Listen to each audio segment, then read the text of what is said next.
children of the night. Kill you! I've just seen death. Do you know what the most frightening thing in the world is?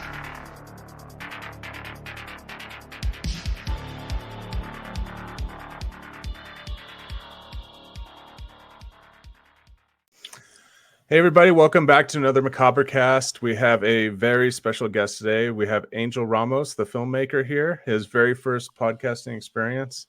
Thanks for coming on, Angel. Thank you, man. Thanks for having me.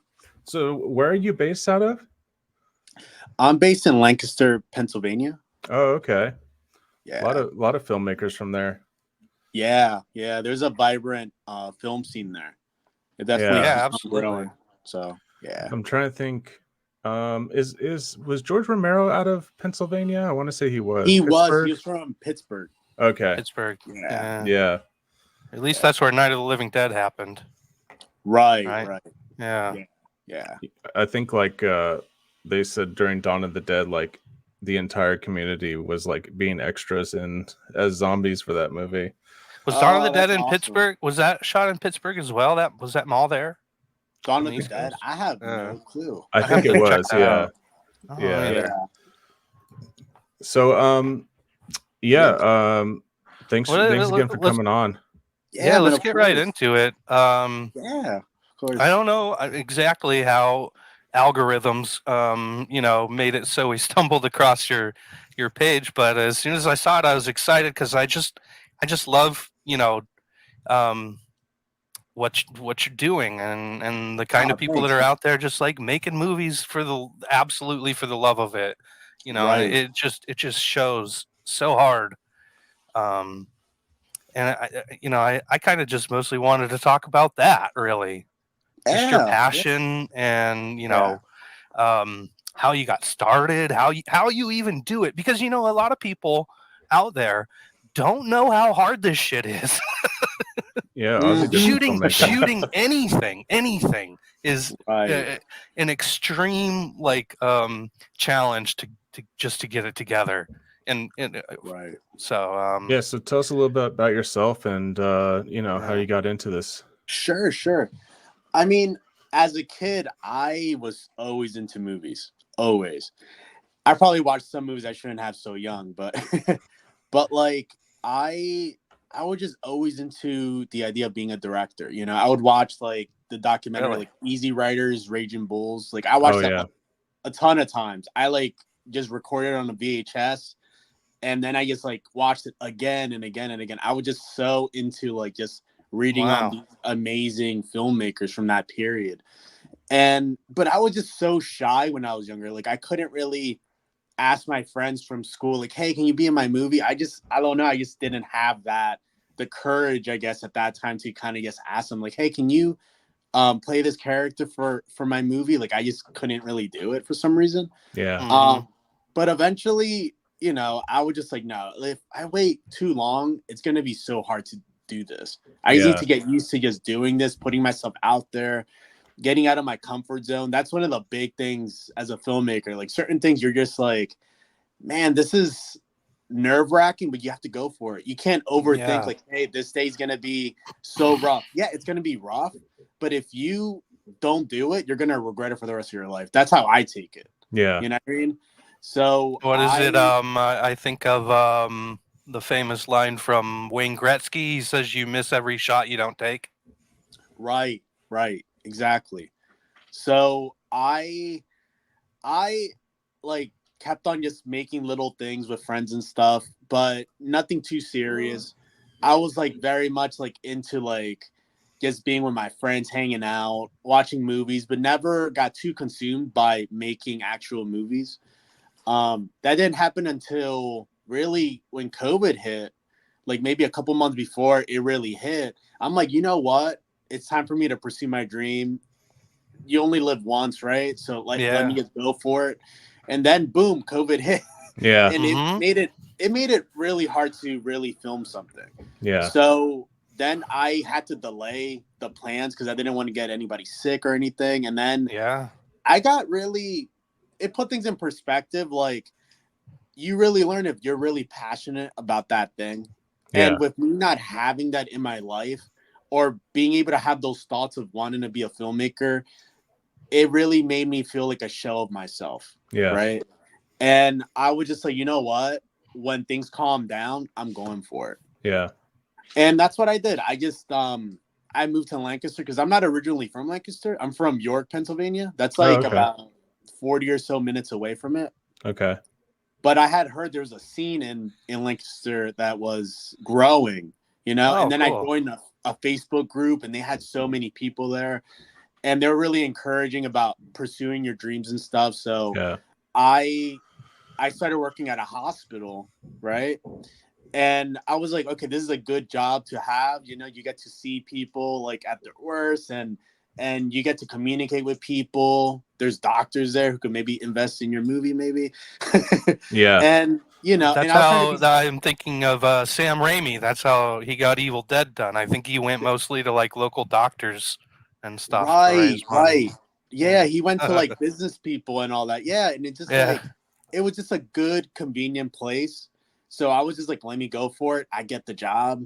And then I work as a transporter. So I'm like traveling the whole hospital. So I get to see everybody basically. Oh, nice. And I basically just said, you know what? Let me go for it. So I made just something really short because I hadn't made anything for a couple of years.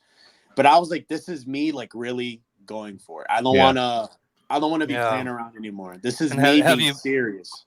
Have you been finding it less challenging to like self-promote and talk about your ideas to people? That's funny. Is that getting easier?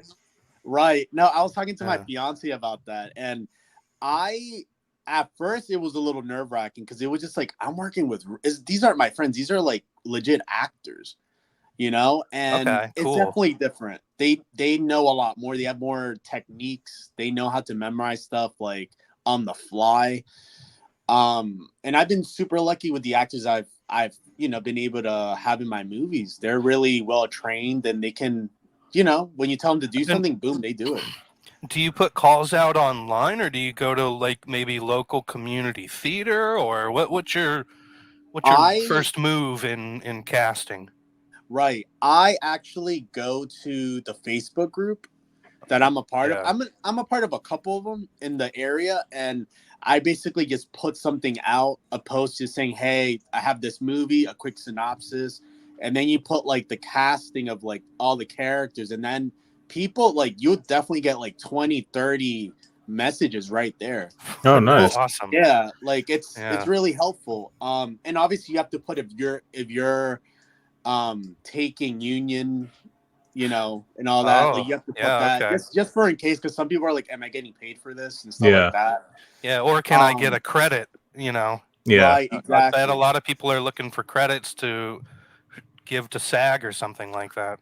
Exactly. Right.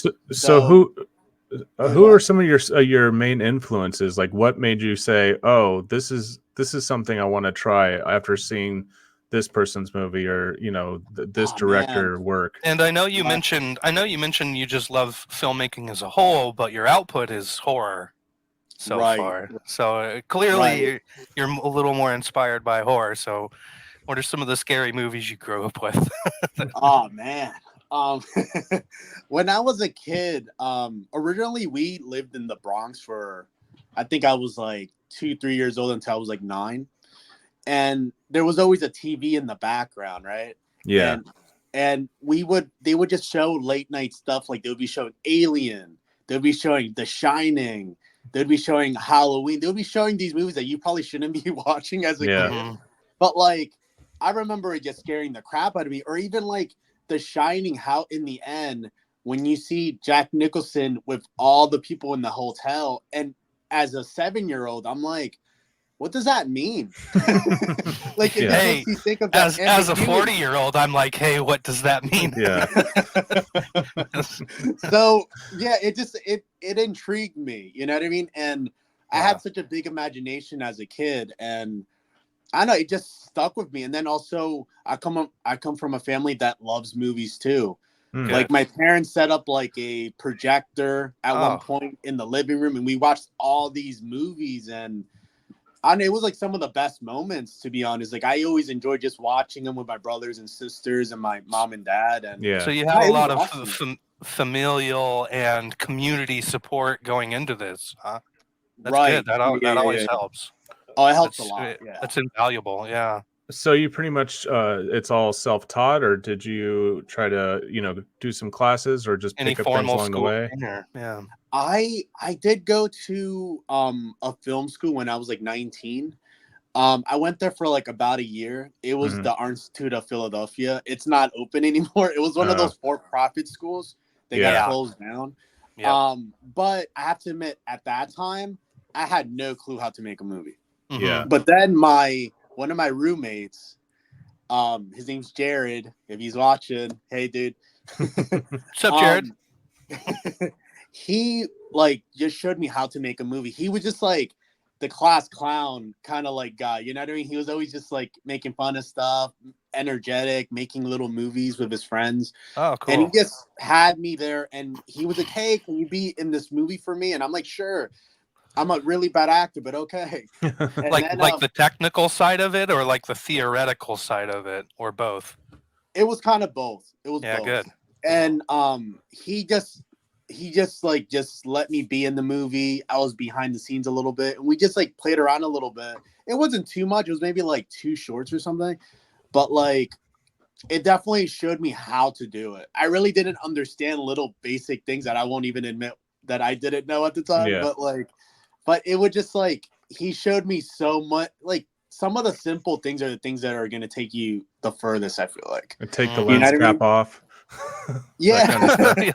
That's a good first step. Yeah. And so what in some of those early projects, what were some of the successes that kept you going and kept you wanting to keep doing this crazy stuff that that you honestly, you have to be a little crazy to do this, right? Just a little bit. Absolutely. My God, it would just like more like the reaction when you would see people watching your film. And it just made you feel so good. In the beginning, that's what you want. It was more like I was making funny stuff in a way, because that's what some of it was intentional, some of it wasn't. It was kind of like the original Evil Dead kind of. But they the connection between comedy and horror is discussed a lot, and it's real strong. It really is. The beats and the timing and the setup and delivery. It's almost the same thing between comedy and a laugh and a scare. Right. Some people say they're it's built the same way. Yeah. Some people say it's like the music really changes the vibe of both in a way. You know what I mean? I mean, the great thing about movies is that it's take a coalesce of all that stuff together. Right. Yeah. And yeah. No, that's what I love about it.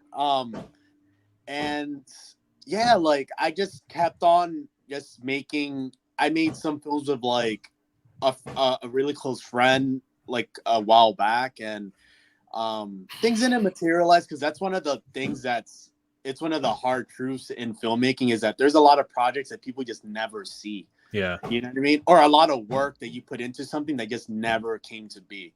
Those are hard.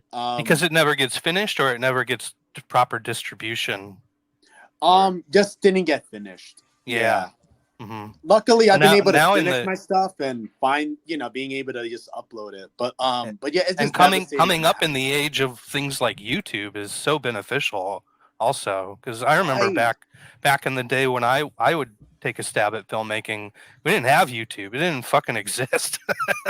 And like, what do you do? Where do you get it out? It was difficult, but it's a lot easier now. However, way easier.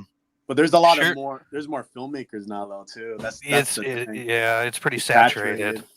But it's still probably a bit of a challenge to get into film festivals and such. And have you had any experiences with film festivals? Yeah, I have.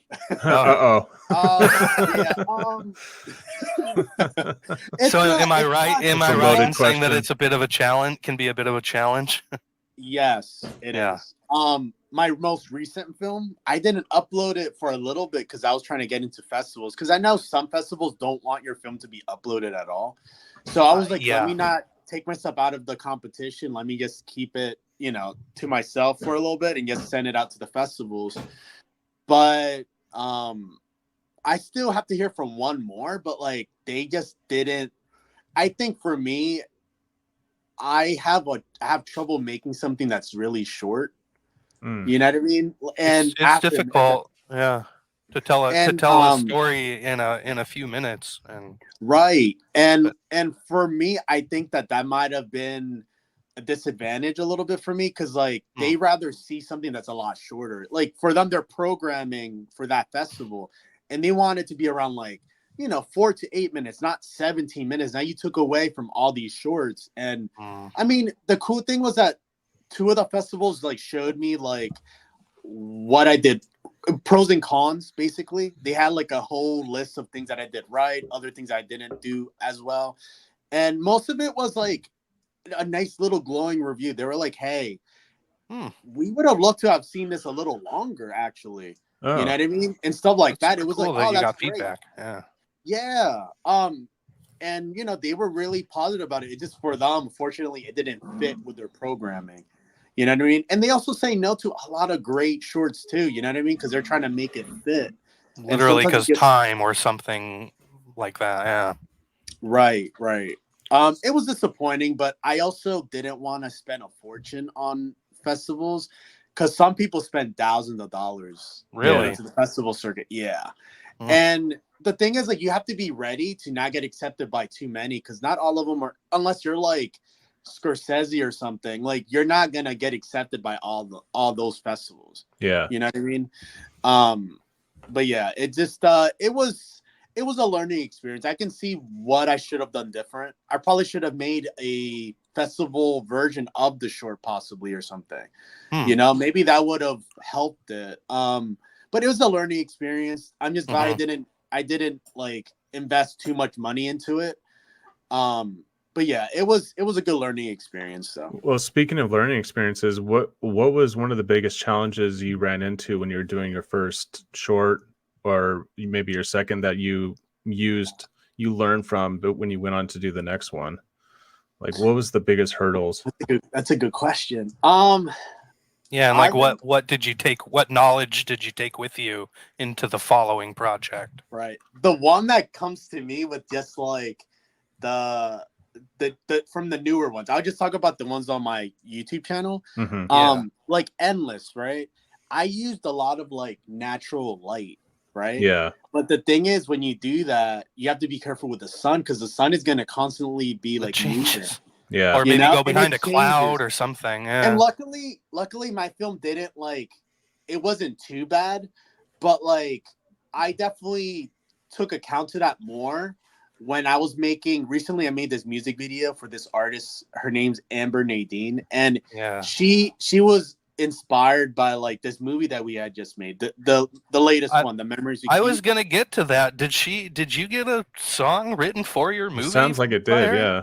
That's pretty cool. She just came. Or is that just that's awesome. That's great of her. Yeah, she came up with it, and I'm like, sure, why not? Like, I might as well just let her do it. And she did it. She was awesome. She was. Sounds great. Yeah. Yeah. It was a cool little thing at the end.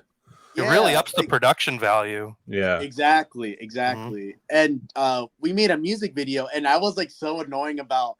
We had used we were using the windows for natural light, and I'm like, I learned this before. We're not doing this again. Yeah. So I didn't I had it covered up. We were using lights just to just be like lights coming from the window. Put like a 5K outside your window, or something like that. I mean, not like that, but like basically kind of like that. Yeah. And you gotta have controlled lighting. And we were just trying to be careful because, like, obviously, some of the footage. Thankfully, the music video came out pretty damn good. But like, it just some of the footage you could see it a little, but luckily, it was able to fit. So choices like that, are they purely artistic, or is it have a little bit to do with like maybe budgetary constraints or what you have or don't have available to you? How much are you considering that kind of stuff when you're developing your new project? You know, and how much does it change your ideas as you're going through the development process? Right. Now you just made me like smile a little bit because like, my God. I mean, you said you've made some films like. And when you're conceiving it, it's one thing, but when you're making it, it's something different. It changes because in your head you have like the room pictured out, but then when you actually go for it, it's like, oh, the camera can't do what I imagined. Yeah, you know what I mean. And you have to. I can't get it 20 feet in the air because the ceiling is here. Yeah, but I think that's one of the most valuable things you need to learn as a director is that you need to be in the moment.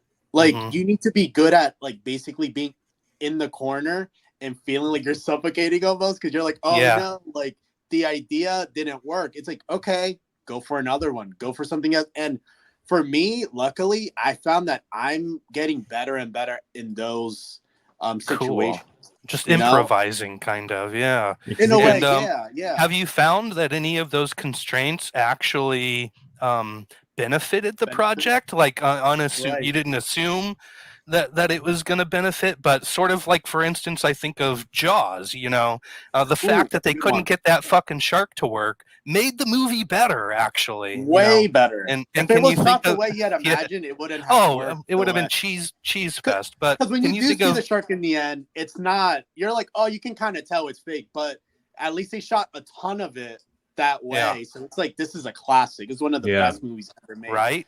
And have you discovered or stumbled upon anything like that in your projects where it's like, oh man, that constraint actually like was fucking paid off? It's almost the opposite. No, you're right about that. I just have a story that happen. It goes the other way. When we were shooting No One Told You About This House, right?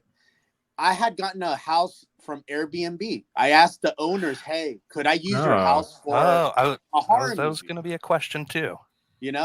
And they were like, yeah, there's actually 2 other shoots that are happening in the other month. So yeah. And I'm like, oh, I guess. What the hell? Really? I guess other filmmakers see the same thing that I'm seeing. I never considered that, but that's kind of brilliant. Yeah, I know. I was really happy when I figured that out. Yeah, because we were wondering, like, are you shooting in your house? Where did you shoot this at? Like, there's a basement, and there's not a lot of places that have basements. So getting locations can be difficult. Oh my God, yeah. But I was so lucky. I mean, some of it is luck for sure, but I also spend hours looking and looking and looking. You know what I mean? But I'm sure they're like, yeah, you could come film here, but don't get any of that fake blood on our wood floors. Oh my God! When there's that, don't mess up our linoleum or something. Well, I won't talk. Are we still gonna be showing the movie and doing commentary? We're still doing that or no? We can if you want. Okay, because I don't want to like talk about it too much because there's certain things in it that are like, oh, I'd rather say it when we're watching the movie. Do you want to jump? I'm down for that. Yeah. Yeah. Let's do it. Yeah. Okay. Do you just want to see the latest one, or I have it ready let's to go? watch No One Told You About This House. Okay. Oh, you've got it, Matt? Yeah. Okay. Yeah, just tell us everything about what we're watching here. Okay. No One Told You About This House. This is available on YouTube, by the way. Yes. Angel Ramos Films. It's easy to find. Got to put in the plug. Yeah, for sure. Yeah, so this was at an Airbnb? Yes. Okay. And pause it right here, if you can. Can you see the girl right there? Do you see her? It's really dark, but she is right here? Oh, yeah. She is there for the end. Right. Yeah. It's just one of those things where now it's here. And he's the guy with the beard in the movie. Yeah. He said like in his television you could actually see her, but like in other, I guess it depends on the definition and all that. But like, it's just certain people just can't see it. Let's go up to 1080. It's easier to see when you. It's cool that it seems like you're trying to build like a relationship with some of these actors. Like you're clearly reusing some of them. Yeah. Is that is something you really want to get together, is like a good solid like director actor team, you know? Yeah, for sure. Like for example, the main character, him, I used him in my first one.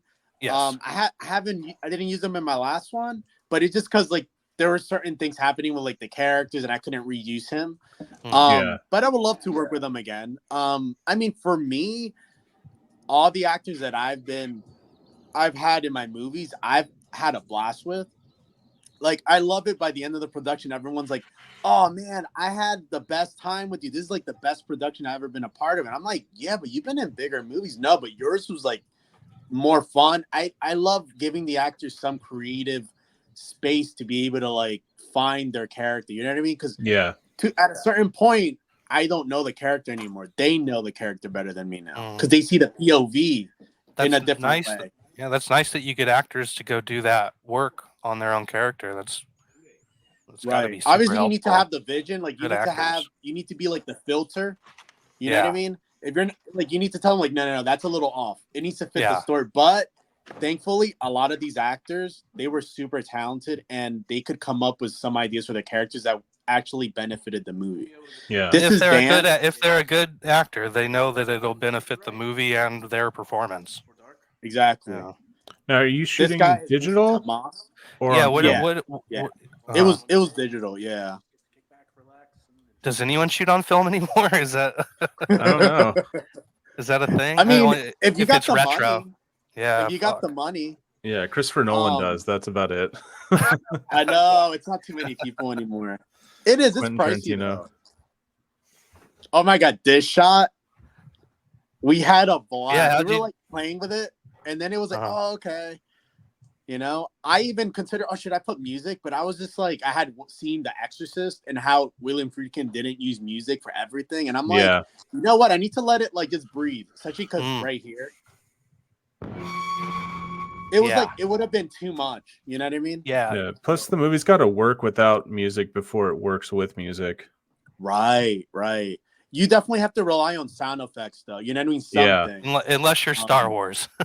Yes. Exactly. If you're Star Wars, yeah. Then you could be shit up until the John Williams score comes along. So what kind of lights are you using? I know these days, these digital cameras are so great that they hardly even need lights. But for this one, I went all natural. I didn't have lights at all. Really? It's just whatever incandescent bulbs were in, and that's great. Yeah. Yeah. Because I wanted it to look really natural. I didn't want to look like too cinematic in a way. Yeah, I love this shot with the pops up behind him. Hey, so oh my god, I took that from De Palma. Did you guys ever seen Raising Cain? You ever seen that? Oh yeah. That's been on my watch list for like 20 years. It's been on my watch list, and I've never seen it. I know De Palma in his documentary, like I highly recommend that if you guys haven't seen it. I love me some Lithgow though. Yeah, like he's amazing in that movie. He talks about Raising Cain obviously, and he's like, it was definitely a flawed movie, but like he knows it was a great movie. It just the order of how he did certain things, he would have loved to have changed it. Another great De Palma movie with Lithgow as a killer is Dress to Kill. Right? Blowout. Blowout. There we go. Yeah, with John Travolta. Yeah, that's a fucking fantastic movie. That's a great movie. Yeah. Okay, we're talking about this movie though. So my bad. So hey, who do you get to do your makeup and stuff like that? Is that with this one? I can't remember her name right now because I hadn't spoken to her for a while. But like, she's in the credits though. But cool. She had done the blood for this, and she was really good. That's awesome. I know Dan knows how to do blood too. But the funny thing is, when this happened, we did it maybe 2-3 times, and then we were like, "All right, let's clean," and everybody jumped in and started cleaning the floor. Oh, that's so cool. It's helpful. Yeah, you didn't want to end up with an Evil Dead situation. Yeah. Where they're all getting stuck to the floorboards. But you know what the weird part is? Well, I'll say it when it happens a little bit because I'm just like, why was that there? It kind of became like a weird situation a little bit. Like, I'll say that I started to think maybe the house was haunted a little bit. Well, that's one of the questions we're going to get to later. Yeah, we're going to talk about that a little later. So, do you do much blocking or any kind of storyboards, or do you just kind of show up at your location and then just kind of bam, bam, bam, figure it out right there? Man, a lot of it is just doing a shot list, but the thing is, like, you have to be prepared to change it that day. Yeah. Something just happened. The thing is, like this whole basement part, that wasn't in the original like script. I actually had it all like more upstairs in that little room in the basement. We didn't actually go in this room at all. But then when he and I think it was Dan, he like just told me about the basement. He kept on just kind of saying, "Dude, we should use it." And I'm like, "Just give me a second, you know?" And then I'm like, "You know what? Let me go down and look." Yeah. And then when I looked more, I'm like, "You know what? It sucks that my shot list is going to change a lot, but this is going to make it a way better movie. Let me use this house." Yeah, you know what I mean? Yeah. You could storyboard and do the shot list as much as you want, but until you get to the set and see what you're dealing with, I mean, it could all change. Exactly. And it did. I mean, basements are creepy as it is, and if you find something that just will add to the creepiness, you got to use it.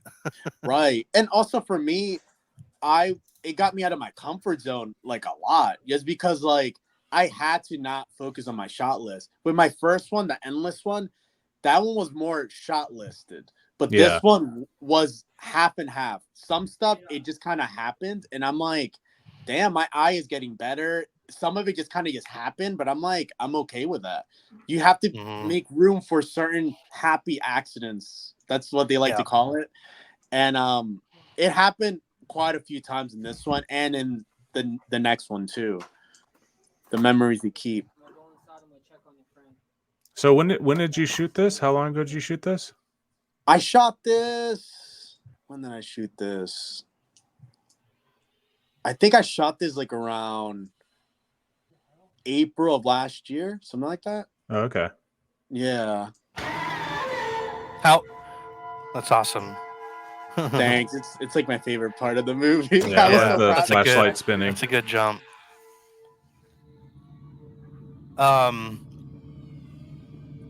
I'm just getting into watching this now. It's getting all quiet. It's bad audio. That's great. What was I going to ask? Oh, how long did it take you? Like, what was your principal photography? It took about 2 days, and maybe like the next day we shot like 2 more hours because we still had the house. So I was like, "Hey, can you come back? Let me just shoot something really quick." It was like the morning shot or whatever. Yeah. When they were outside. And then we were done. Like I shot it pretty quick. Is that pretty typical of your productions? Like you kind of get in and get out pretty quick? I'm probably gonna change that now. Because with Memories We Keep, with this one we pushed it, but with that one we pushed it, I felt like even more. And it was rough. Like we sometimes did like 18-hour days, and it was like, man, this is it went a little crazy. Yeah.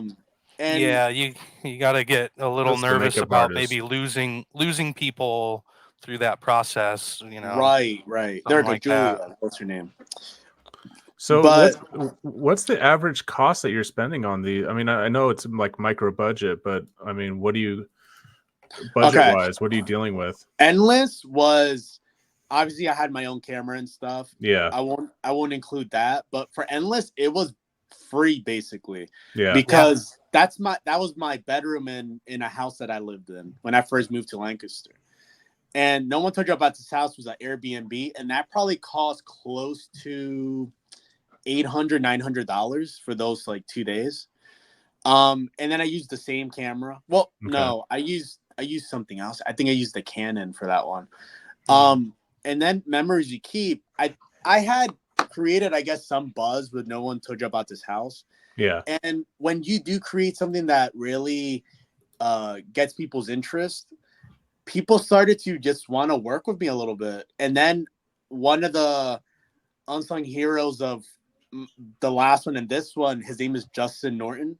He was kind of like my assistant director, and he was always so helpful. This is actually him right now. He was like one of the actors in it. And this guy, yeah. Yeah, and he told me like, "Hey, I know some cinematographers. You want me to ask?" I'm like, "Sure," because I wanted to grow my crew more. And he ended up contacting this guy he knew, Andrew, who shot this one, and he brought his friend Fernando, who did the audio with Justin, and it was different. It was a different experience having like that other person because the cinematographer and director work so closely together. Yeah. That at first it was kind of like, man, this is like hard to get used to for a second. But Andrew was super talented. He was always like up for like telling me another way of approaching a scene. Sometimes it was a yes, sometimes it was a no. But it was great to have somebody who like was so into bringing this to life as much as I wanted it. You know, so. I appreciated him and Fernando just bringing it, and they also had their own cameras too that were a lot more higher end than mine. And I was very lucky with that. A lot of people don't have that opportunity to work with somebody who has all that gear, and they were super cool. I'm definitely I want to work with them for the next one for sure. Yeah, it's great to connect with those kind of people and sort of glean any information you can and take it from there. I mean, that's priceless, I would think. Yeah, man, it was. So do you already? So how long did this take? This shoot take?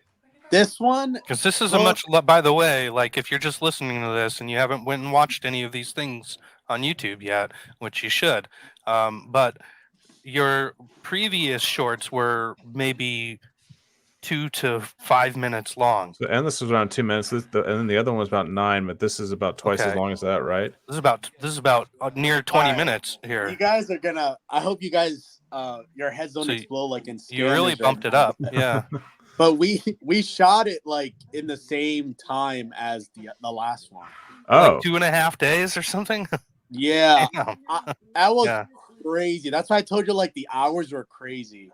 Like this scene and stuff, like we were like filming it like fast. Yeah. I definitely don't want to, like I said, I don't want to do that again. I can see what, like I grew from this one. This one was like so much of a film school for me. Yeah. You know what I mean? And man, just getting out. I think that's one of the things that you really learn from actually going to film school is that, man, the best education I'm gonna get is just getting out there and making shit. That's how everything is. Right. Yeah. Right. And also, I learned with this one more about, obviously, everybody knows sound is super important, right? But with this one, I got somebody who knew how to mix because I wasn't very good at it. Because it's a different art too, and he killed it. You know, he would just show me a cut of it. I'm like, no, take out the music here or whatever, and we just collaborated. And mixing it just sounded so much better. It feels like a totally different movie, to be honest. How much are you color grading this after the fact? I'm color grading it a bit. Yeah. It didn't look like this before. It was a lot more it was a lot more simple looking in a way. It sure looks like you have a lot more controlled lighting on this project than the previous ones. Right. So that would hopefully lend to less post work. Right. You know, because you're getting it in camera.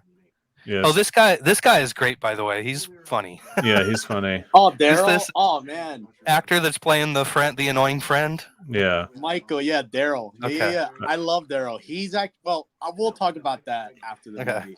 I love when he's watching TV with them. I have a special. He's going places. He is. Yeah, I love when he's watching TV with them and commenting, and they're just like, "Get the fuck out of here." No, yeah, you really find good moments to inject a bit of humor, right? Here and there, funny and thing that's is, important. I knew I wanted that in the movie because, like, if you make it all scary, it becomes a little too intense for a lot of people. You have to have bits of levity. Yeah, you gotta have the release.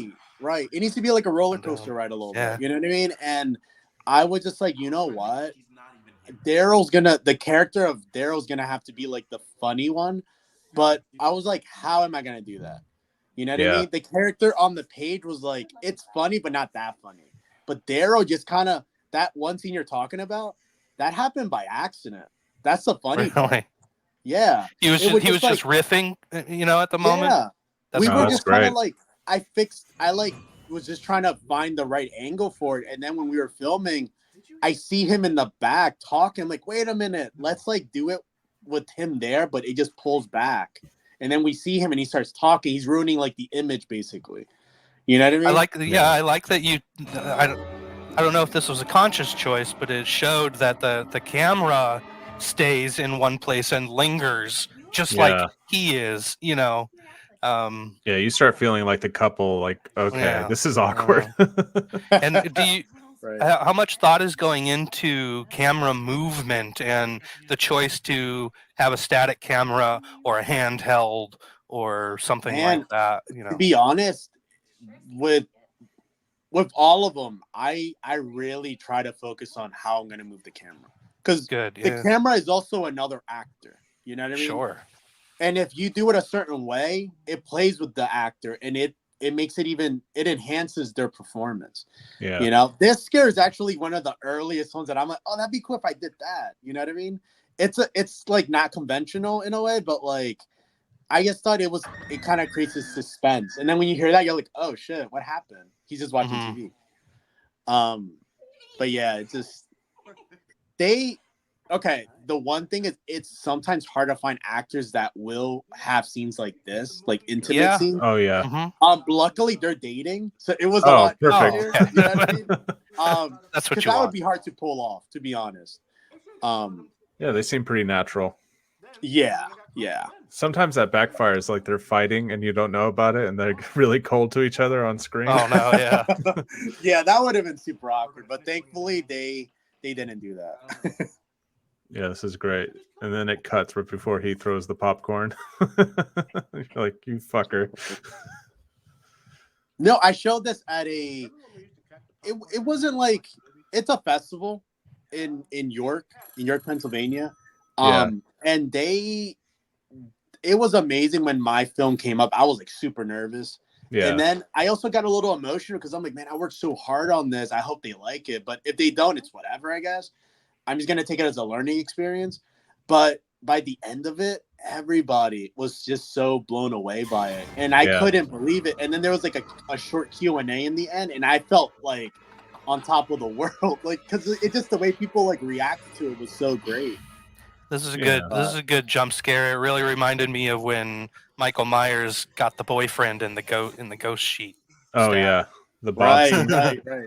I really liked how you chose to have her start in the background, out of focus, and walk into focus.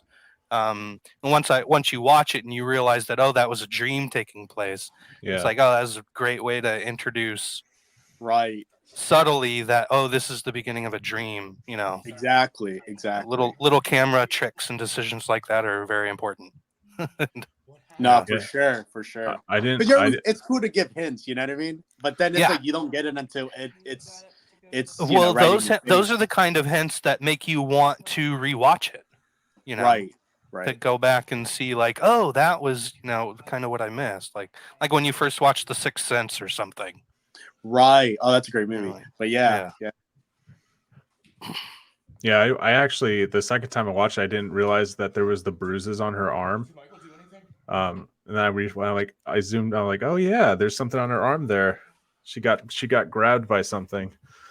Exactly. Yeah. That was one of those things. I was just like, I thought about making a scene in where we were gonna see what was going on with that, but I was just like, let me see how people react with not knowing too much. Yeah. And eventually it clicks when you see some of the stuff that unfolds later. Yeah. You know what I mean? Because I don't want to be like holding the audience's hand every time. You know I mean, could you imagine if Kubrick explained exactly what was going on with Jack Nicholson in that fucking picture? Right. It'd be lame. On this scene, he's going more crazy. Right. Crazy again. It's just The Shining is funny because like in the beginning you can tell he's already crazy. Yeah. Which is what Stephen King hated about it. Yeah. He learned it on the television. Everything's fine. Such a great movie. Yeah. So do you have more shorts planned for the future that you're already working on, or what do we have to look forward to? Oh man, okay. I'll make the announcement now then, because you guys Okay. are This is exciting. Okay. Sweet. Well, I don't have a drum roll or anything, but I was like, oh, you have something? I could add it in post maybe. Oh, that sounds terrible. All right. Okay. I mean, Never mind. it was okay. But Thank for me, I had to think about this for a bit, right? I was like, okay, the next one, like if you notice, each one is getting longer and longer. Yeah. I want people to get used to watching longer forms of my films, you know what I mean? Because I eventually want to make features, you know? Yeah. And with the reception that I've received from No One Told You About This House and the memories you keep, I'm actually gonna be making a low budget feature film. Oh, That's fuck yeah. Yeah, that's the next thing I'm gonna do. It's definitely a bigger undertaking. Yeah. I'll say just to I can't obviously say the whole synopsis because I'd rather keep that for another time, but it is centered around a cult. I'll say that. Oh, Awesome. I love it. I Yeah. love cult movies. Yes. Yeah. So I'm putting that together now, and the plan is to try to film it early next year. Okay. So I'm putting that one together, and I can't be more psyched. Obviously, it's a lot bigger of a canvas to be working on, but just based on like how everything has come together, the cast and crew are so supportive, and I've had a great time with each person in the cast and crew that it's hard not to feel like I should pursue this. I should go for a feature. And Now, also the thing was, after we made this one, it was hard not to think, hey, this should have been a feature. Like Yeah. there was so much more material we could have come up with too. Yeah. So now is that something? Yeah, there's a lot more going on. There's a lot more going on here, for sure. Like you could tell. Yeah. It probably could have been expanded. Right. Is that something you would release on YouTube, or is that something you want to try to get distribution for? I probably would release a trailer Mhm. to YouTube. Because I had a really good time putting the trailer for this one. And I definitely want to get a distributor for that one. I'm looking at maybe Terror Films or something like that and see what happens. And maybe have a proper festival circuit kind of thing, you know what I mean, and see how that goes too. Yeah. But yeah, I'm definitely a genre kind of guy. Like I love just working within a genre. I mean, I love dramas too and all, but like it just for me, even if I would ever go there, it probably would have some kind of psychological horror thing going on. You know what I mean? It's hard for me to pull that away from me, you know? So do you feel the need to explore any other genres like maybe science fiction or, you know, thriller? If I would ever drama. do science fiction, I mean, I love Interstellar. I really do. Yeah. But I probably would make something more like Alien. You know what I mean? Like I would love to do something like that. That would be, which is basically like a horror movie. Yeah. Haunted house movie. Yeah. Slasher movie kind of. Yeah. Yeah. That's one of my favorite movies. For good reason. Right. I mean, I love Aliens too, but I don't know, for some reason Alien hits me a different way. I'm with you on that. I feel like the outlier with that opinion sometimes. Mm-hmm. But yeah, I see what Aliens is, and I see why it's cool. Yeah, it's a really good movie. It's a great movie. I always get But it's shit. not it's Alien. Yeah. I think it's more flashier, and people just get taken by that. You know what I mean? I always get shit because I like Alien 3. I do too. I fuck that. I stand by that. I love that movie. Yeah, I mean, it's David Fincher too. You know what I mean? Yeah. I'll go to bat for it. Yeah. I'll die on that Yeah, hill. Alien 3 isn't. It just compared to the other two, it's not as good as those two.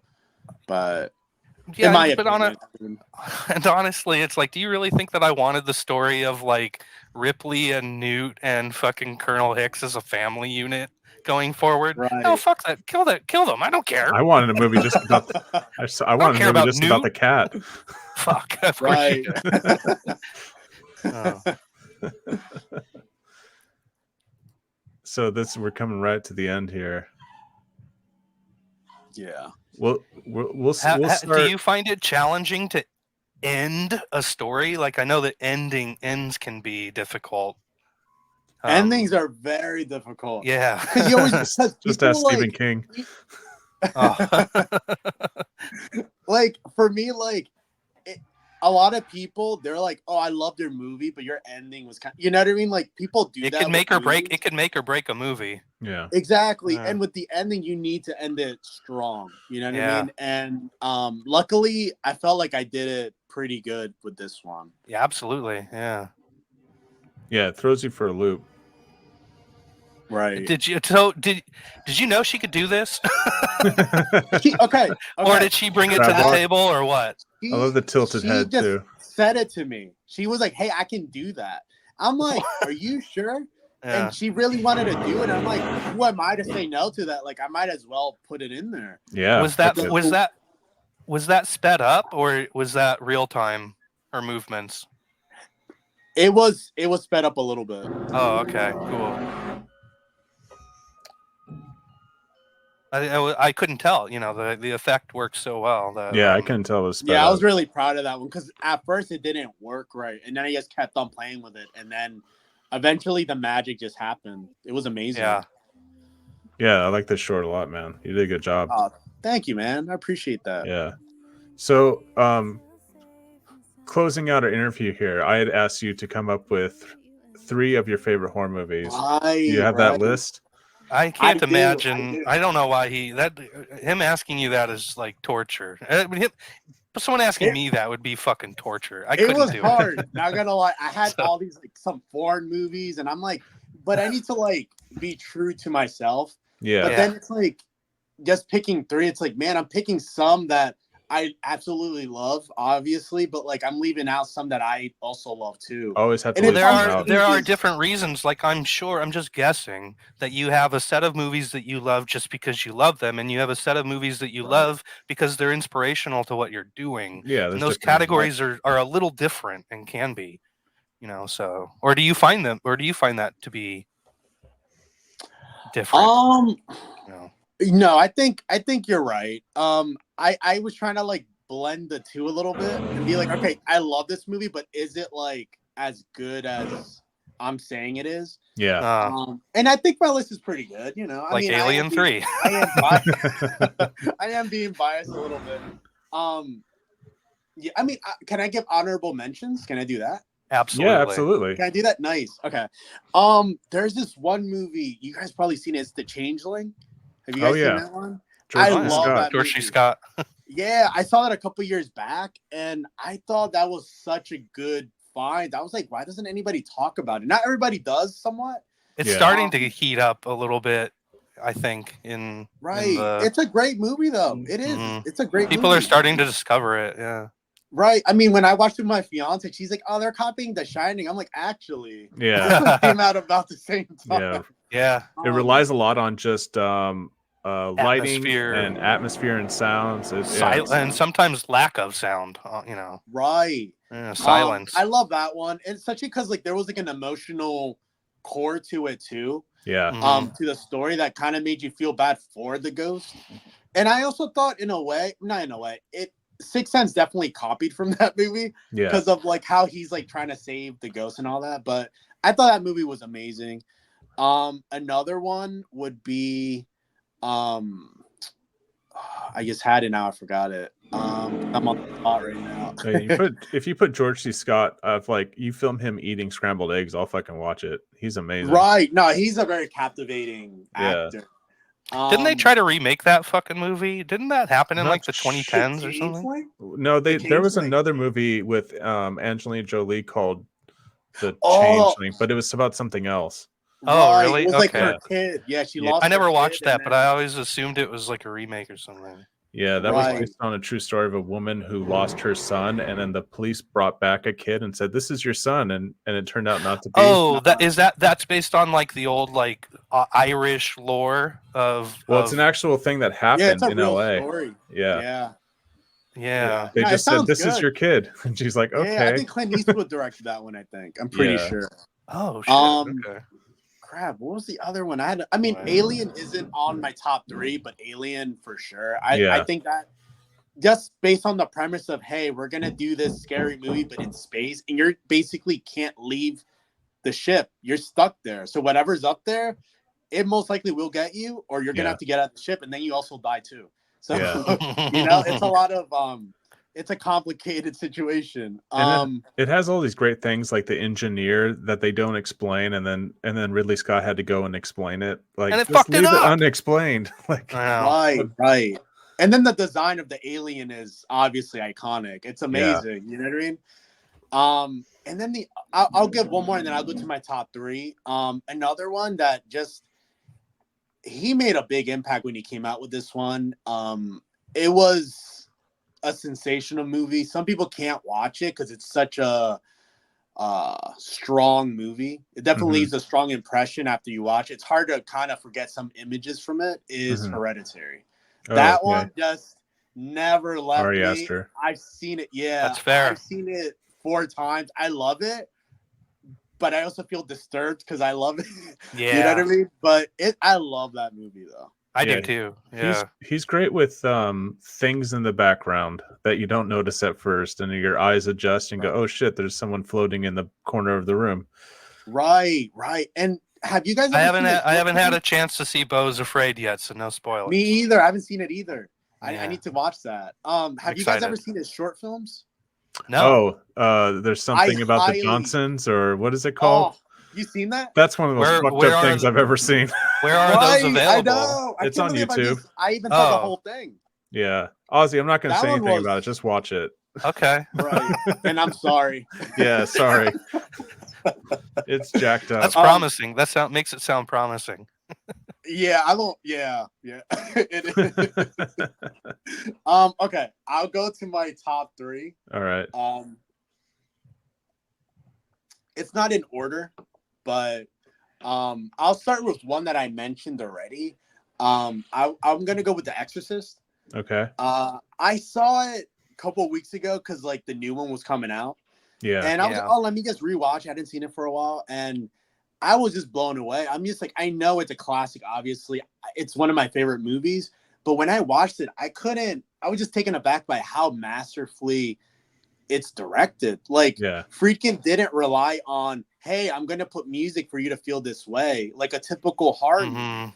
He played with sounds. He played with the images.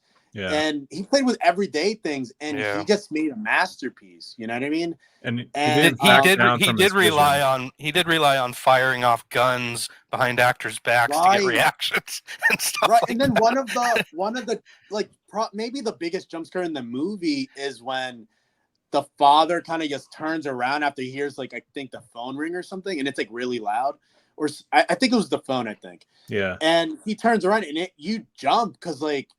You just don't expect it just feels like the tension is building and then right there it just builds to the highest it can be, and then it just explodes. Yeah. And it's just such an amazing adaptation of a book, even though I've never read the book, but it just I don't know, it's hard for me not to learn more and more from that movie. I'm definitely gonna watch that more for even my upcoming movie. Not because I'm doing in a possession movie per se, but like it just feels like cults and possession. Eh? Maybe. That sounds fun. Getting a little more information here. I didn't say anything. Hey, have you seen that? Have you seen that new Exorcist? I haven't because I heard so many bad things about it. Yeah, I'm not gonna watch it. I saw 2 of 3 of his Halloween movies, and I decided I'm not gonna watch The Exorcist. Yeah, I mean, I heard. Just fuck those movies. Do you know what happens in the movie at all, or not really? I do. Not really. I heard enough about it. There's 2 moments in it. I'm just like, I'm not gonna spoil it, but like, there's 2 moments in it. I'm just like, why did you think that was a good idea? Like, yeah, only 2. That's surprising.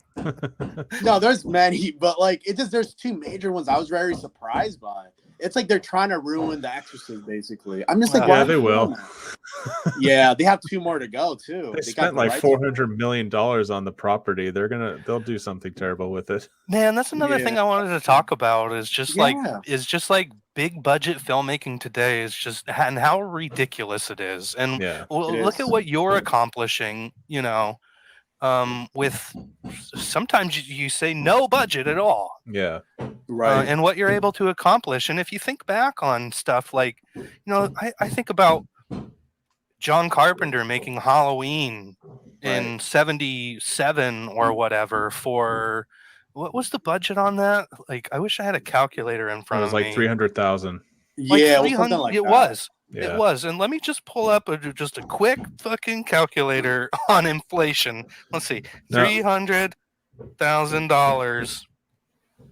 I think it would be great if a studio gave like 3 or 4 directors $10,000 and said, you need to make a movie with this and this only, and see what that does and see how that challenges their creativity. Because you get these directors that are given just endless amounts of money and it just turns to shit. They take it and they just turn to shit. No, I actually was watching an interview. I don't remember the guy's name, but he's the CEO, or I'm pretty sure he's the CEO of Terror Films. Uh-huh. And he was talking about how he's a distributor, right? So he was just talking about how, like, a lot of filmmakers, they don't know the business that well. Yeah. And they tend to kind of overdo the budget. Like, they're like, basically the question he had was, if you can raise $500,000, should you though? Yeah. Because you need to look at your project and you need to have as much money for the project, not just for like the egos involved or trying to pay everybody off. Because like, you're going to create a problem for yourself in the future with the investors. Like, now you're going to have to try to recoup, that $500,000. Yeah. And it's like, now you made a nightmare for yourself. Try to get as much as you need, but don't overdo it. Like, if you can make it for $50,000, make it for $50,000. Do not do $500,000. $300,000 calculates from in 1976, or I don't know, maybe that's around when they were raising money. Right. 77, maybe, I don't know. Is about $1.6 million today. Wow, that's crazy. Yeah. Why the Halloween became a huge success and a huge hit? Why aren't people out there making huge hits for a $1.6 million? Yeah, I think it was the biggest independent. They're making pieces of shit for $35 million. Until I think Blair Witch, I guess. But... Speaking of Halloween, there's on YouTube, I just finished watching it. There's a great behind the scenes documentary on Rob Zombie's Halloween. Now, I'm not a big fan of that remake, but me either. He has this gigantic budget to make this film, but he also has to take on Miramax with that as well. And all the shit he went through dealing with the Weinsteins and like endless people calling him, you need to do this, you need to do that. And he is in hell while he's trying to make this movie. And it's just absolute agony watching him try to do this thing that he wants to do. It's more interesting than the movie, I feel like. It is actually the behind the scenes is way better than the Halloween movie itself. Like it's and it's a great he was contractually forced. He was contractually forced to come back and do the second one, wasn't he? Really? Yeah, he signed up for 3 films and he said, and he didn't want to do the second. He said, I'll do the second if I can get out of making the third film because he hated it that much. Wow. Yeah. That's crazy. And they still spend money on that. And they're still like, nope, it's under contract. Yeah. We're going to spend money and make you make a movie that you fucking hate. Why would they do that? Like, studios are doing something wrong today. Right. And that's what makes me even more fascinated in you and your kind and what you all guys are doing. Right. This is the future. Yeah, man. I mean, there's definitely a film bring it for us, like in YouTube too. You know what I mean? There's a lot of great filmmakers. Yeah. But that's where I'm heading these days.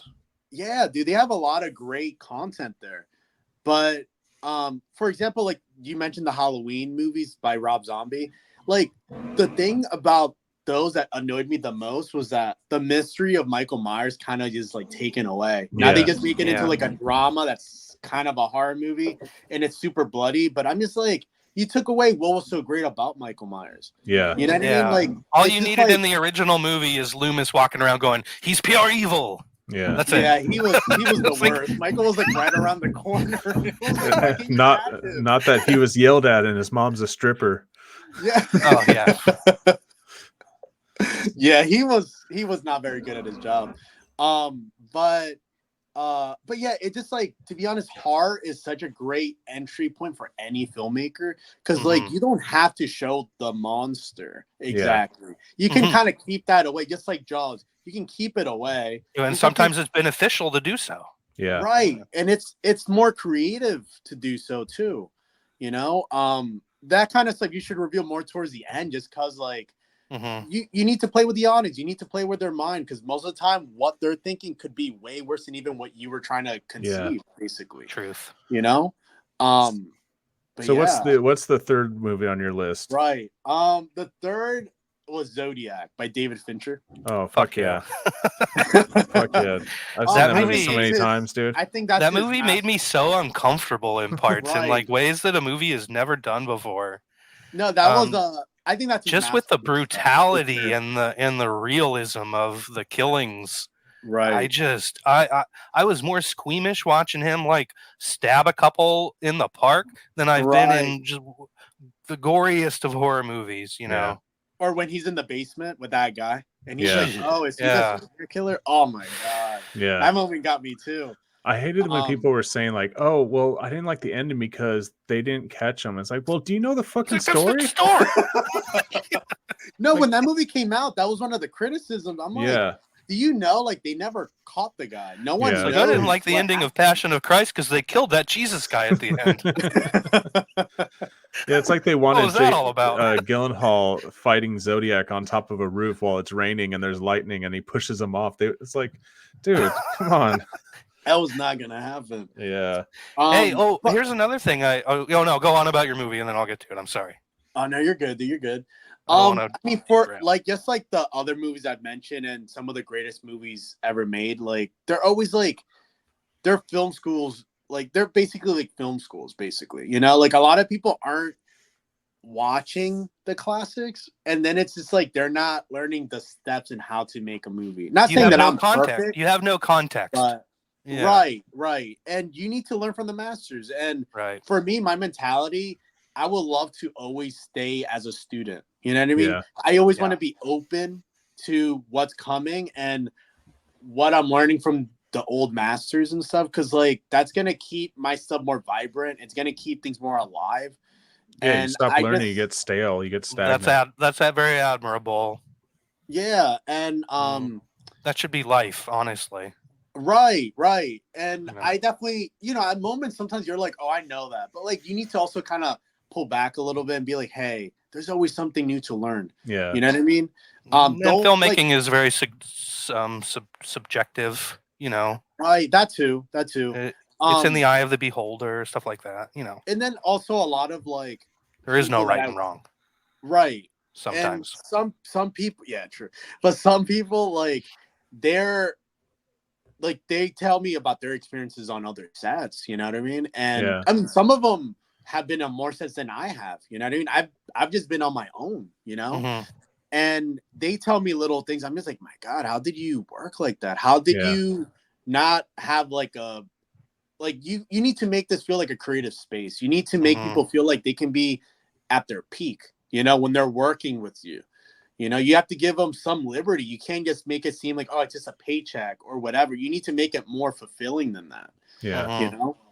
And for me, I always pride myself in making a great work environment for the people that are there. Yeah. And as a director, I just want to bring out the best in my team. That's one of the big key things that you need to really be thinking about. Yeah. Do you enjoy wearing, multiple hats on set, or do you in the future would you like to get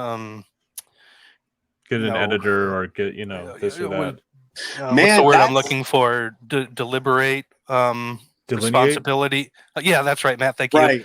Responsibility, like producer, finding somebody to write the script and stuff like that, or maybe editor. Yeah, because you mostly do all that stuff yourself, right? Are you kind of producer, writer, director, editor? Yes. Usually, yeah. That's a lot of hats. It is a lot of hats. It is, yeah. The editor thing, I love doing it. When I did I do too, honestly. Yeah, it's so fun. That's where it all comes together. Yeah. And you're seeing whoa, this is, yeah.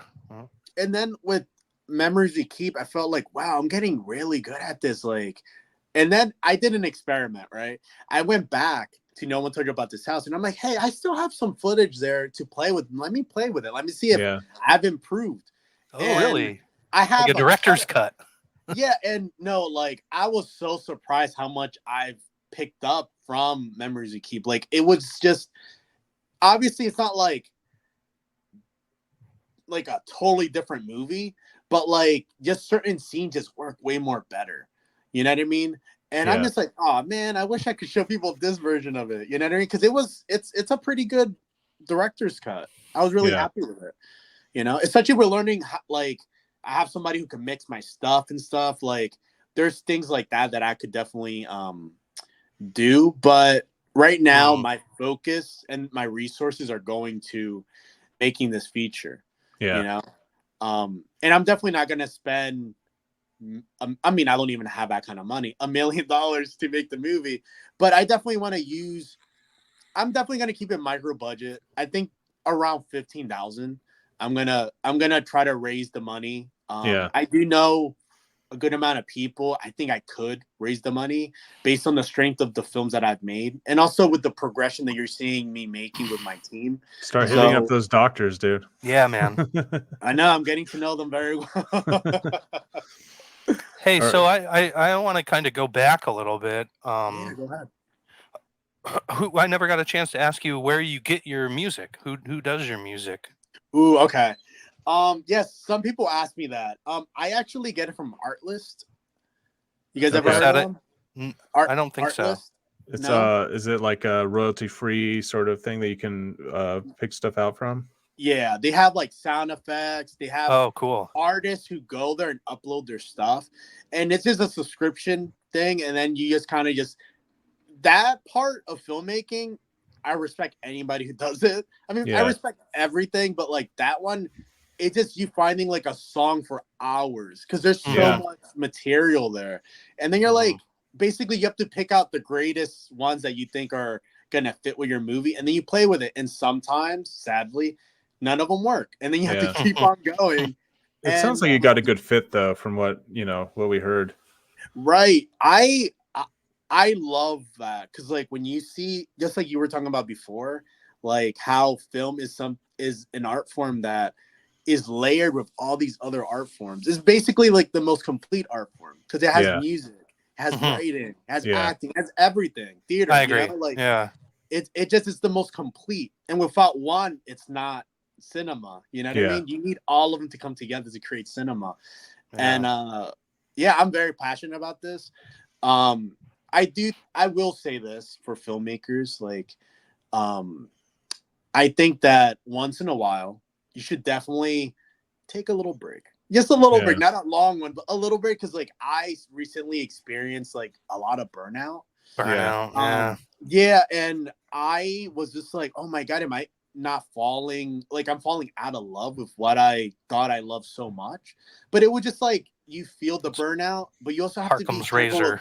Mental health and just taking care of yourself. It's like, hey, pull back a little bit, spend time with the people you love the most in this world, and come back to it. Come back in a week. It's not like a year because I could never do a year, but like a week, I'm like, okay, I'm good now. I just needed that break to breathe a little bit because obviously what you're doing can be overwhelming. You know what I mean? But absolutely, even on the lowest levels, it can be. Right. It can be it's like a marathon. So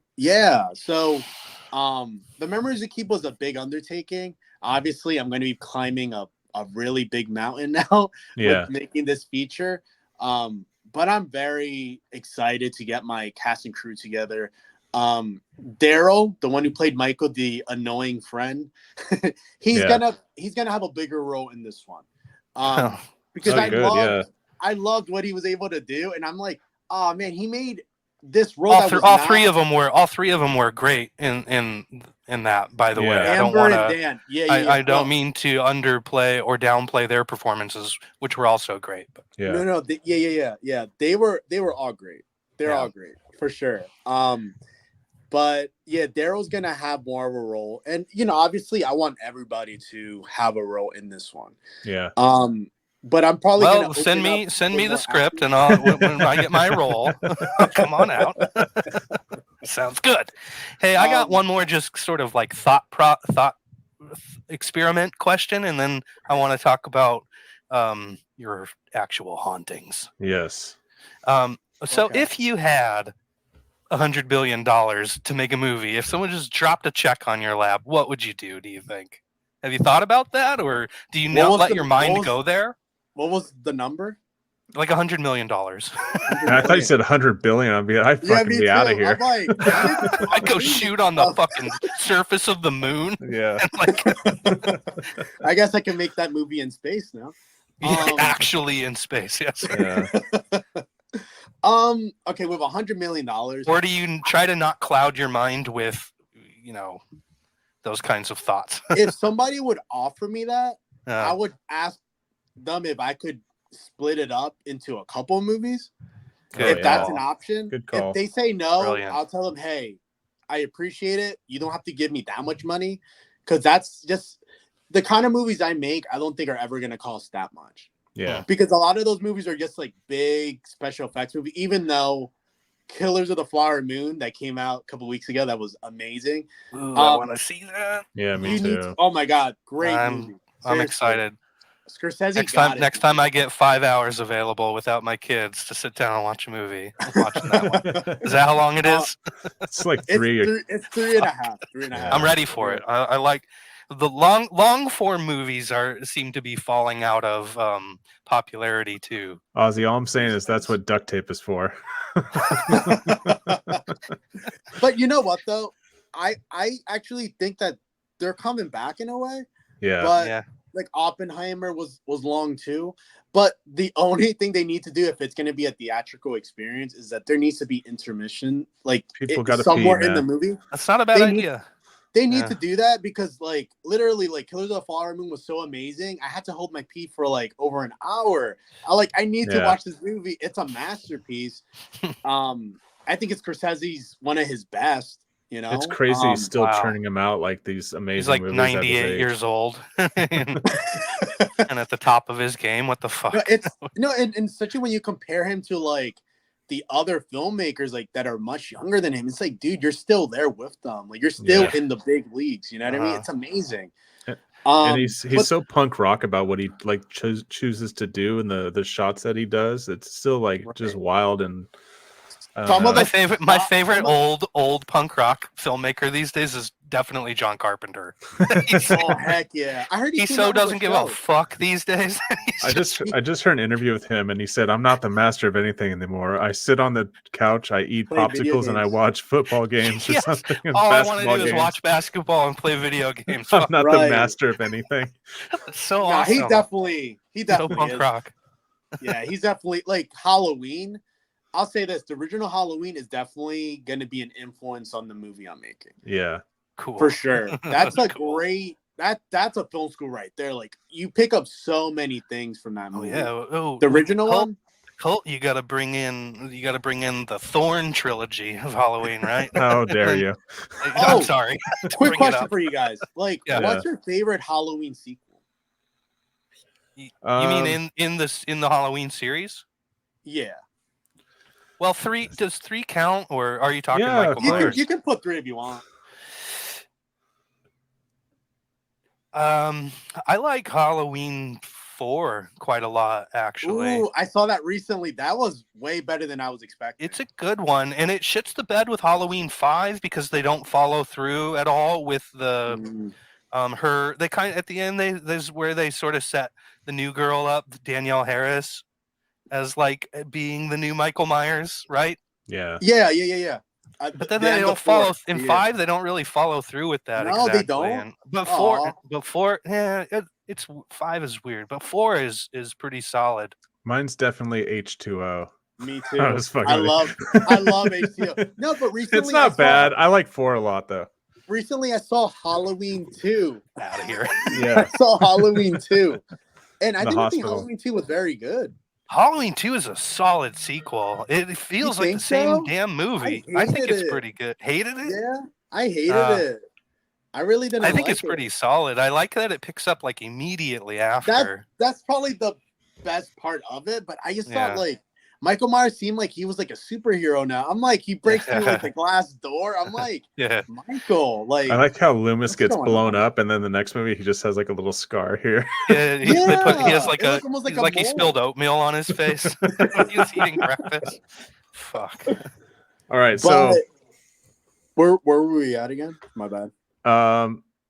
Well, I was going to ask you if you've ever had any paranormal experiences. You mentioned something about being on the set.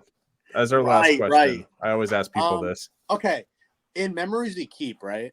Mm-hmm. In the on the wall when you see like and this one this of the was this was the latest one. the Airbnb that you rented, correct? Yes. We see like I didn't even notice it right away, but there was like blood coming from the walls in the back, and it was like, really? why is that dripping That down? shouldn't be. Yeah, it was really weird. The owner was like, "You can rent the house but just don't go in the attic." Right. Oh. And I when I did Memories We Keep, because it was like 2 days, I was like, you know what? I've been here before. Let me just sleep here because I didn't live that far away from it. But then You've seen horror movies. That was your decision. Yeah, man. I mean, what are you thinking? So I went there and I just stayed there, and the cinematographer like stayed in the living room, and because he lived like really far away. So I was like, all right, let me just stay in the other room and stuff. I was just writing away because Amber, the girl who does that, like, you know, the Exorcist walk, she had told me she could do that, so I started rewriting the ending, and I kept on hearing things because it was like you could tell it's like an older house, and it just I don't know if it was just like because we were making a horror movie, it was like in my head a little bit, but I was very freaked out by it. I kept on just hearing sounds the whole night. And then when I opened the door, no one is like moving around, but it's also an old house though. So no, it is haunted. That means if it's an old house, that means it's had time to settle and creak, and that shit should be over with. Absorb souls. And absorb souls and hold on to evil. Right. But to be honest, other than that, I mean, there's a funny story that are you generally a believer? Am I a believer? I'm more a believer than no. Yeah, for sure. Yeah. Are you guys? I'm very much. I go back and forth depending on what it is. Like ghost, yeah. Yeah, if you're telling me about aliens, I might talk a little differently than, you know. Yeah, aliens for sure. Ghosts and Bigfoot, spirits. maybe not as much. Right. Yeah. I mean, as a kid, I'm so skeptical. I saw little things for sure. Yeah. I mean, there's a story in where we were living in York, and we all lived in the same house and stuff. Like my brother and sister, they were still like kind of young, so we all lived together and stuff. And we had they kept on saying like in the basement they kept on hearing like someone walking around or something. Like they just kept on hearing stuff. It was creepy, but nothing was said about it really. And then my dad one day said, hey, like the other morning when I was going to work, I saw this old lady in the attic, and she was telling me to get out of the house. And I'm just like, this is something you don't mention when like around dinner time. Like I get it would have scared us, but like maybe you should. Oh, by the way. It was a weird way to react to it. But then he also, it was one of my brothers, they just jumped up. And it looked like there was like a hidden attic, right? And my dad went up there. And when he went up there, he saw like a mattress and some clothes of like, it looked like it was like a little kid was living up there. Right? Yikes. Really creepy. Dude, that happens. People like will live in people's houses and then they'll suddenly get picked up on security camera inside, like coming out of the attic. That is true. They didn't know people, like there's lots of videos of people like catching people living in their house. Living in an another attic. dimension to the story. Yeah. It's just some homeless person. And then for me, I experienced something strange. I wake up in the middle of the night. I'm have a bunk bed with my brother, and I see this girl who I assume it's my little sister looking at me, right? And I'm just like, which is already, if that was the reality, that's creepy enough. Yeah, I know, right? And I'm just like, hey, what the heck? Her name's Angelica, and I like throw the pillow at her, and then she runs super fast, like she was like training for the Olympics or something. Like she was so fast, and I'm just like, what the heck? I look out, and I'm like, should I go in the hallway? You know what I mean? But I did because I was a dumb kid, and I walked to my parents' room, and I'm just like, I don't know. Like, I'm kind of scared. Like, what's going on? And I open her door, my sister's door. There's no one in there. So I opened the my parents' door, and she's in there. But I'm just like, was she? Is like, she sleeping or? Yeah, everybody was sleeping, and I'm just Okay. like, what the hell? That's concerning. There was Did you something else confront that her about happened. it like the next day? Did you I say, hey, mentioned it for what are you sure. doing? Yeah. And she didn't. She just said, I have no clue what you're talking about. Wow. Shit. I'm just like, what? Like, Yeah. okay. And then I just kind of just kept it and just didn't talk about it that much because it was just really freaky. But then some time passed, and this was the weirdest thing. We had like a huge backyard, right? Yeah. And our neighbors, we never really saw them until one day these 3 kids come from that side, and they come and walk to us, and they're like, hey, do you want to play? And we're like, I'm kind of like into it a little bit because I'm just like, yeah, sure, whatever. And my sister just like was not into it. She's kind of like pulling me back, telling me, like, Angel, no. Oh, no. I'm like, I don't understand what the fear is, but okay. So the kid just kept on talking to us a little bit after, and they said that there was an old lady who lived in the house that we lived in, and she had actually committed suicide. She had used a shotgun and just blew off her face. God damn. And I was just like, what? Like, Yeah. And then we like, we just went our separate ways. And then weirdly enough, your neighbors, and you would think you would see the kids again. I never saw those kids ever again. Oh, wow. And we lived there Did maybe they like exist? 2 years later. Yeah, we just never saw them again. It was just very strange. That's and cool. then- You just take that stuff and lock it away in your little Yeah, director yeah. brain. and use Keep it for later. fodder. Yep. Mm-hmm. Yeah, and then For later. there's some other stuff like one time when I was like in high school, like I would always just have a snack before I went to bed, and so it was like 11 o'clock in the night. And then when I'm like making a sandwich, I feel like someone's in the living room. I turn, and then I see this really tall woman just pass me by and go to my parents' room, and I'm just like, what? Like, I like how you said you had a few experiences, but then like you tell the most terrifying shit we've heard on this show so far. And then I put all this food in the fridge, and you take these incidents with stride. Yeah. I just forgot about it. For real, I just put it.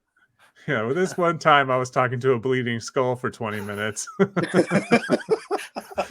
No big deal. No, I think the most recent one was just one of those probably, stories. But the most recent one was more like it came from a more emotional place. Actually, well, okay. I'll go with the emotional one, and then I'll go to the other one. But like, there was my mom was like in the hospital and stuff, and it was hard, and I was like getting ready to like go to the hospital, and I was just taking a shower real quick, and when I opened the door, I literally see like an old lady's, like, her head is like flowing in the air, looking at me and smiling at me. I run downstairs as quick as possible. I almost fall down the stairs, right? Some David I was Lynch just like, shit. That's some David Lynch shit. Yeah. And it was just like, what the heck? And so eventually, I think it was around Halloween time, 2 days later, I'm watching this documentary about the Warren couple, right? From The Conjuring. Ed and Lorraine. And Ed starts talking about his first experience, right? And they do like a reenactment of what he had seen the first time, and he saw the same thing. He saw like a flowing like head looking at him, and I'm like, that's exactly what I had to turn it off. I'm like, this is getting a little personal now. Yeah, you know what I mean? Like, this is really creepy. I think the last one that I experienced though was I was staying with my parents, and I hear like a lot of like noise from like in the hallway. I open the door and there's no one there. I'm like, what the heck? And then when I'm in my room, I hear someone like literally really close to me, like breathing really hard. And I'm like, what the hell is this? Is your parents in the house that you grew up in? Like, is this your childhood home that they still have, or are they in a new place? This is a different house. Okay. But it was just very strange. Yeah. Obviously. And the next day, I kind of try to forget about it. And then my mom is just talking. Then my dad interrupts her and says, "Hey, did you tell Angel about what we heard last night?" And I'm like, "What you guys hear last night?" And they're like, "Yeah, we heard people like in the hallway, and we thought it was you, but it sounded like way more than one person." And I was just like, I heard the same thing. You know what I mean? That was very freaky. Yeah, when you get confirmation like from someone else to corroborate your story, right? That's when it gets makes real. all the freakier. Yeah. But my mom is like very Catholic, and for her, she's like, I'm not gonna think about that. I'm gonna think about God. You know what I mean? Yeah. And I'm not gonna let this bother me. But for example, like Rosemary's Baby, like I think it's one of my favorites too. Like the one big thing about that movie that freaked me out the first time I watched it was I had never seen up to that point crucifixes upside down, and it gave me like it just scared the shit out of me because I had never seen that before. Yeah. You know, just something so simple that can just be a little bit off and turn it from good to evil is pretty effective, you know. Yeah. Right. And also they never show the baby. That's something that like nowadays they probably would show the baby. But it was better. They did. They did a TV remake and it was god awful. I didn't know that. It was terrible. I mean, I know Polanski's when is it ever good, by the way? When is it ever good? I don't know, but it was ever? bad. Yeah. Because I know Polanski's a controversial figure now. I mean, he's been for a while, but but like he's an amazing director, though. Yeah. You know what I mean? Like that one, Repulsion is really good. Chinatown, like he's directed a lot of classics, but separate the art from the artist, and he's looking pretty good. Yeah. Yeah, for sure, for sure. Well, man, Angel, thank you so much for coming on, man. We appreciate it was so cool talking to you. Yeah, man, of course. Yeah, and we're definitely looking closely at what you got coming up. Yeah, and we're waiting in anticipation, man. Oh, thanks, man. And when you do your next thing, feel free to hit us up. And, we want to talk to you again. Revisit. Yeah, of course. I'll definitely keep you guys informed. Yeah. It'll definitely be. If you think of another ghost story, come back on and tell it. For real. More freaky shit. I'll definitely do that. Have you on for Halloween or something? Yeah, of course. All right, man. So where can the listeners find you? Like where would you say is the primary place to? I would grab say your attention. Instagram or YouTube. I use the what's your Instagram handle again? Angel Ramos Films. I have it right here. Okay. Oh, there we go. Angel Ramos Films. I definitely been trying to. That's one of the big things I've been learning is that you definitely have to use social media a lot more. Mm-hmm. And the other link is also the music video. If you guys would want to check it out. Cool. I'll put it in the show notes. Okay, sweet. But yeah, I've definitely been trying to have more of a presence on social media, so. Cool, man. Well, thanks again. And like I said, we want updates. Yeah. Oh, heck yeah. I had a blast on the show. Cool, man. Yeah. All right. Well, thanks for joining, everybody. Hit us up on Instagram or YouTube. This episode will be going up very soon. And the audio, I'm sure, within a couple days or something. And check out Gangline Assembly, all the shows, Frank Walker Wonder Hour. Hit us up on Instagram. And we hope to see you back here. And send us emails. Are you a big fan of the 80s movie Teen Wolf, Angel? It's not my favorite, but yeah, I've definitely seen it.